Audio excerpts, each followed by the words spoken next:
Hello friends, स्वागत है आपका एक बार फिर से एक नई वीडियो में।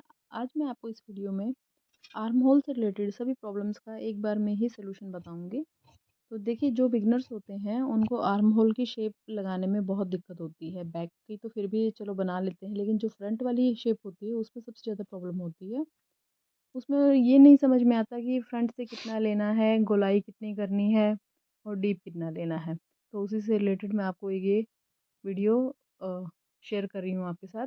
देखिए, सबसे पहले हम तीरा ले लेंगे। तीरा तो आपको पता ही है कि बैक वाले गले के हिसाब से लिया जाता है।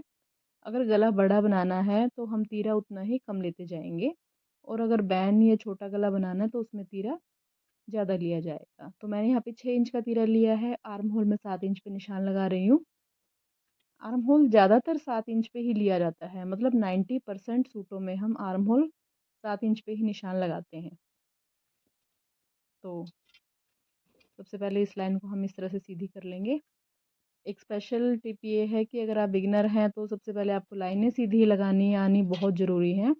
अगर आपसे लाइनें सीधी करने में प्रॉब्लम है तो आप स्केल का यूज़ करें। इंची टेप से थोड़ी सी टेढ़ी हो जाती हैं लाइनें, तो स्केल का यूज़ कर सकते हैं। मैं सबसे पहले फिटिंग का निशान लगा रही हूँ। फिटिंग आप कोई भी लगा सकते हैं, 8, 8.5, 9, जो भी आपकी फिटिंग है आप उसके अनुसार निशान लगा लीजिए फिटिंग का, जो ये बस साइज़ होगा वो। तो मैं यहाँ पे आपको 2 तरीके से आर्म होल की कटिंग करना बताऊँगी। तो देखिए, सबसे पहला तरीका ये है कि मैं यहाँ पे 1.5 इंच पे जो सेंटर वाला कॉर्नर है, यहाँ से मैंने 1.5 इंच का निशान लगाया और इस तरह से डॉट डॉट करके गोलाई लगा ली है हमने बैक वाले आर्म होल की।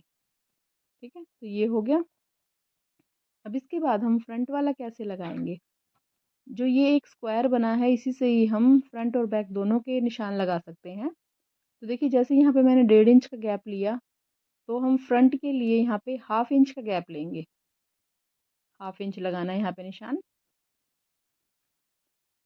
और इसको कॉर्नर से मतलब 1/2 इंच की दूरी पे इस तरह से हल्की हल्की गोलाई करते हुए लाइन से मिला देंगे, इस तरह से। ये फ्रंट वाली गोलाई बिल्कुल लाइन से इस तरह से सीधी रखनी है। अब इसके बाद एक तरीका और है इसका फ्रंट की गोलाई के लिए। अब ये तो हमने फ्रंट बैक दोनों के लगा लिए हैं। अब इसके बाद देखिए, एक तरीका और है। यहाँ पे ऊपर से हमने 5.5 इंच पे एक निशान लगा लेना है। अगर आप इस तरह से नहीं कर पाए तो ये दूसरा तरीका है।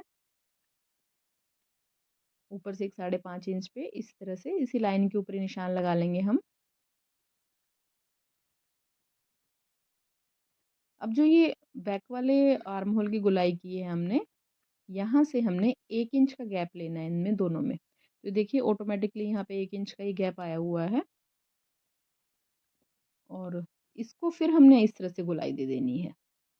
चाहे तो यहाँ कॉर्नर से आप 1/2 इंच का निशान लगा लीजिए, चाहे आप इस तरह से ऊपर से 5.5 इंच पे निशान लगा कर तब इन दोनों को, फ्रंट वाले पार्ट को इस तरह थोड़ा सा डीप करके इस तरह से निशान लगा सकते हैं।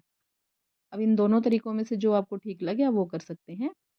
इसके बाद मैं एक तरीका और बताऊंगी आपको। तो देखिए, जो मतलब इसकी हम कटिंग कर देंगे इसी शेप में। अब तीसरा तरीका ये है, जो कि आर्म होल शेपर होते हैं, ये मार्केट में आपको इजीली किसी भी टेलरिंग शॉप से मिल जाएंगे। आजकल इनका बहुत ज़्यादा यूज़ कर रहे हैं जो सीखने वाले हैं, उनके लिए बहुत ज़्यादा यूज़ होते हैं ये। तो ये वाला शेपर ले लेंगे हम। वापस से मैं उसी तरह से निशान लगा रही हूँ। 6 इंच तीरा लिया, 7 इंच यहाँ पे मैं इस तरह से आर्म होल का निशान लगाऊंगी। और वापस से फिटिंग आप कुछ भी लगा सकते हैं, जो भी आपको फिटिंग बनानी है सूट की आप वो फिटिंग तो लगा लें। अभी इस आर्म होल शेपर से ही मैं इसकी शेप करके बताऊंगी मैं आपको। अब यहाँ पे पहले मैं फिटिंग लगा रही हूँ। 8.5 पे फिटिंग लगाई है मैंने। तो अब ये शेपर लेंगे हम। इस शेपर की जो ये ऊपर वाला कॉर्नर है, इस तरह से रखना है। थोड़ा सा बाहर की तरफ निकाला है ये मैंने ऊपर से, इस तरह से रख लेंगे। और जो ये शेप आई है इसको हम इसी शेप में इस तरह से निशान लगा देंगे इसके।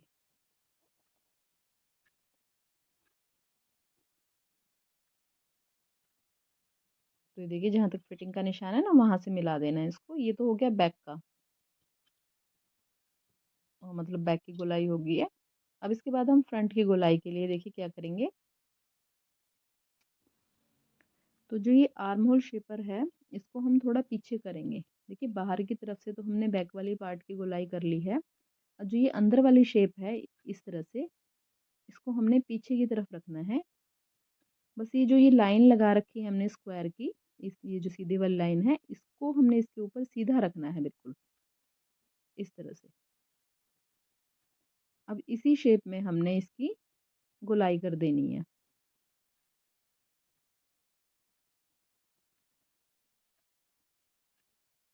ये तरीका बहुत आसान है, इसे ना तो आपको कुछ नापने की ज़रूरत है, और ये देखिए सारा काम इस शेपर से नहीं होगा, थोड़ा-सा आपको हाथ से भी करना पड़ेगा। नीचे फिटिंग वाली लाइन में हम इसको मिला देंगे इस तरह से। ये हो गया बैक और ये हो गया फ्रंट।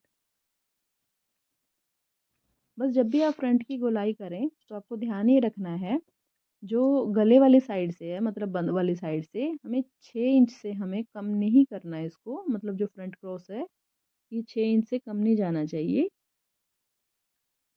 क्योंकि अगर इससे कम हो गया तो उससे दिक्कत होती है, यहाँ पे आगे वाले गले पे खिंचाव बनेगा। क्योंकि देखिए फ्रंट वाला गला हम 3 साढ़े 3 इंच की चौड़ाई तो हम फ्रंट वाले गले की लेंगे यहाँ से, ठीक है? और इधर से भी आधा इंच कपड़ा सिलाई में यहाँ से जाएगा, आधा इंच इधर से जाएगा, तो बीच का बिल्कुल ही कम रह जाएगा। लगभग 2 इंच बचता है बीच का, तो वो ये सूटों के लिए ठीक नहीं है। जैसे ब्लाउज़ बनाते हैं, ब्लाउज़ में हम चौड़ाई कम ले लें तो कोई दिक्कत नहीं है, लेकिन सूट के लिए हमें थोड़ी चौड़ाई इससे एक्स्ट्रा रखनी पड़ती है। तो इसलिए बस ध्यान ये रखें कि इसकी 6 इंच से कम ना हो फ्रंट क्रॉस। बाकी आप आपको दोनों तीनों तरीके में से जो भी अच्छा लगे आप उसको फॉलो कर सकते हैं। तो देखिए फ्रेंड्स, अब मैं इसकी कटिंग कर दूँगी इसकी। तो आपको प्लीज़ कमेंट करके ज़रूर बताइए कि आपको कौन-सा तरीका सबसे आसान लगा। अगर वीडियो आपको अच्छा लगा, आपके लिए यूज़फुल है, तो प्लीज़ चैनल को लाइक करें, सब्सक्राइब करें और शेयर करें। तो मिलते हैं एक और नए इंटरेस्टिंग वीडियो में। धन्यवाद।